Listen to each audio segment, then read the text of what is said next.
రుచి చూసేది నాలుక కాదు, మెదడు. డైటింగ్ చేయడం ఎందుకు కష్టంగా ఉంటుందో తెలిసిపోయింది. ఈ రోజుల్లో చాలా మంది డైటింగ్ చేస్తున్నారు. కొందరు బరువు తగ్గడం కోసం, మరికొందరు రోగాల్ని దూరం పెట్టడం కోసం డైటింగ్ చేస్తున్నారు. అయితే చాలా మంది డైటింగ్ చేయడం చాలా కష్టంగా అనిపిస్తోంది. ఇష్టమైన ఆహారం గురించి ఆలోచన వచ్చినప్పుడు నోటిలో నీళ్లు ఊరుతాయి. దీంతో మనకు జంక్ ఫుడ్ వైపు మళ్ళుతుంది. దీంతో డైటింగ్ చేయడం కష్టంగా మారుతుంది. లేటెస్ట్ స్టడీ ప్రకారం మన ఆహార రుచిని నాలుక కంటే ముందే మెదడు గ్రహిస్తుందని తెలిసింది. దీంతో మన మెదడు ఆహారం రుచి, సువాసన, దాన్ని తినేటప్పుడు కలిగే అనుభూతిని స్పష్టంగా ఊహించుకోవడం స్టార్ట్ చేస్తుంది. మనం ఏదైనా ఆహారాన్ని రుచి చూడటం అనేది కేవలం నాలుకతోనే జరగదు. అది మెదడులో మొదలవుతుంది. మీకు ఇష్టమైన ఫుడ్ గురించి ఆలోచించినప్పుడు లేదా దాన్ని చూసినప్పుడు మీ మెదడులో దాని ఉన్న ఆ రుచికి సంబంధించిన మెమరీస్ వెంటనే యాక్టివ్ అవుతాయి. దీనివల్ల మీరు ఆ ఆహారాన్ని తినకముందే దాని రుచి ఊహించుకోగలుగుతారు. న్యూరలాజికల్ పరిశోధనల ప్రకారం మనకు బాగా ఆకలి వేసినప్పుడు మన మెదడు ఆహారం రుచి, సువాసన, దాన్ని తినేటప్పుడు కలిగే అనుభూతిని చాలా స్పష్టంగా కళ్లకు కట్టినట్లు ఊహించుకోవడం ప్రారంభిస్తోంది. ఆకలి అనేది మన అంతర్దృష్టిని మార్చేస్తుంది. దీనివల్ల మొదటి ముద్ద తినకముందే ఆ రుచి ఎలా ఉంటుందో మైండ్ గ్రాఫిక్స్ లా చూపిస్తుంది. అందుకే ఖాళీ కడుపుతో ఉన్నప్పుడు మెదడుకు అనారోగ్యకరమైన జంక్ ఫుడ్స్ లేదా స్వీట్లపై కోరిక ఎక్కువగా పెరుగుతుంది. ఒక్కొక్కరికి భోజన అనుభూతి ఒక్కోలా ఉంటుంది. మానవ మెదడుకు ఆహారం అనేది ఒక మళ్ళీ సెన్సర్ అనుభూతినిస్తుంది. అంటే ఇది కేవలం నాలుకకు మాత్రమే పరిమితం కాదు. బేకరీలో క్రిస్పీ పేస్ట్రీని చూడడం లేదా వంటింట్లో రాత్రి భోజనం నానుతున్న సువాసనతో ఈ అనుభూతి మొదలవుతుంది. ఆ తర్వాత దాన్ని తిన్నప్పుడు కలిగే రుచి, అది నోట్లో ఎలా ఉందనే స్పర్శతో పూర్తవుతుంది. ఈ అనుభవాలన్నీ మన మెదడుపై బలమైన ముద్ర వేస్తాయి. అందుకే తర్వాత ఎప్పుడైనా సరే మన ఇంద్రియాల ద్వారా ఆ అనుభూతిని మళ్ళీ గుర్తు చేసుకోగలం. ఉదాహరణకు నిమ్మకాయ పులుపును తలుచుకోగానే నోట్లో నీళ్లు ఊరడం లేదా తాజా కాఫీ సువాసనను మనస్సులోనే ఆస్వాదించడం దీనివల్ల జరుగుతుంది. అయితే ఈ ఊహాశక్తి అందరిలో ఒకేలా ఉండదు. కొంతమంది ఆ రుచుల్ని చాలా స్పష్టంగా, వివరంగా ఊహించుకోగలిగితే మరికొందరు కేవలం పైపైన మాత్రమే గుర్తు చేసుకోగలరు. ఆకలి పెరిగి ఆహార కోరికలు ఎందుకు బలపడతాయి?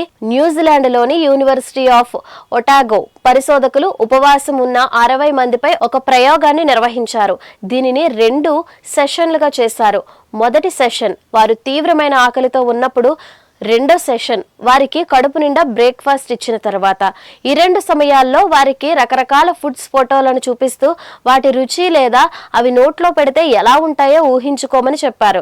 ఈ ప్రయోగంలో ఆకలి ప్రభావం స్పష్టంగా కనిపించింది.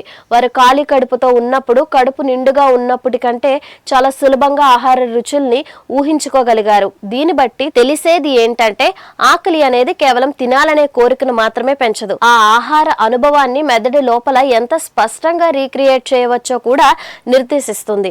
ఫుడ్ క్రేవింగ్స్ మనల్ని ఎందుకు లొంగ తీసుకుంటాయి? డైటింగ్ లేదా కఠినమైన ఆహార నియమాలు పాటించే వారికి ఈ పరిశోధన ఒక విషయాన్ని స్పష్టం చేస్తుంది. కేవలం సంకల్ప బలం మాత్రమే డైటింగ్కు సరిపోదు. ఆకలి పెరుగుతున్న కొద్దీ మనకు బాగా ఇష్టమైన ఆహారాల గురించిన ఆలోచనలు మెదడులో మరింత స్పష్టంగా, తక్షణమే కావాలనేలా, అత్యంత తృప్తినిచ్చేలా మారుతుంటాయి. మన ఇంద్రియాలకు ఆ సువాసన, రుచి ముందే తెలిసిపోవడం వల్ల ఆ కోరికను అణుచుకోవడం కష్టమవుతుంది. ఈ అధ్యయనంలో తేలిన మరో ఆసక్తికరమైన విషయం ఏంటంటే ప్రజలు ఆహారం యొక్క రుచి కంటే అది ముట్టుకుంటే లేదా నమిలితేనే ఎలా ఉంటుందనే స్పర్శ లేదా నిర్మాణాన్ని సులభంగా ఊహించగలరు. సాధారణంగా చూపు, వినికిడి లేదా స్పర్శతో పోలిస్తే రుచి, సువాసనలను ఊహించుకోవడం కొంచెం కష్టమే. అయినప్పటికీ మెదడులోని సెన్సరీ పార్ట్స్ యాక్టివ్ అవ్వడం వల్ల ఈ ఊహలు మన ప్రవర్తనను, ఆహారపు అలవాట్లను తీవ్రంగా ప్రభావితం చేస్తాయి. ఆసక్తికరమైన విషయాలు: మెదడులో గస్టేటరీ క్యారెక్టర్స్, నాలుకపై ఉండే టేస్ట్ బడ్స్ కేవలం సిగ్నల్స్ మాత్రమే పంపుతాయి. కానీ ఆ రుచి తీపిదా, చేదుదా, కారందా అని నిర్ధారించి దానికి ఒక అనుభూతినిచ్చేది మెదడులోని గస్టేటరీ క్యారెక్టర్స్ అనే భాగమే. కళ్ళు, ముక్కు కూడా రుచిని నిర్ణయిస్తాయి. మనం ఆహారాన్ని నోట్లో పెట్టుకోక ముందే దాని రంగు, ముక్కుకు తగిలే వాసన ఆధారంగా మెదడు ఆ రుచిని సగం ఊహించేస్తుంది. అందుకే ముక్కు మూసుకొని ఉల్లిపాయ లేదా యాపిల్ తింటే 2 ఒకేలా అనిపిస్తాయి. ముక్కు బ్లాక్ అయినప్పుడు, అంటే జలుబు చేసినప్పుడు మనకి రుచి తెలియకపోవడానికి కారణం ఇదే. డోపమైన్ విడుదల మనకు ఇష్టమైన ఫుడ్ గురించి ఆలోచించినప్పుడు మెదడులో డోపమైన్ అనే ఫీల్ గుడ్ హార్మోన్ విడుదలవుతుంది. ఇది మనకు ఒక రకమైన ఆనందాన్ని ఇస్తుంది. అందుకే ఒత్తిడిలో ఉన్నప్పుడు చాలా మంది ఎమోషనల్ ఈటింగ్ వైపు మొగ్గు చూపుతారు. ముఖ్యంగా స్వీట్లు, చాక్లెట్లు తినడానికి ఇష్టపడతారు.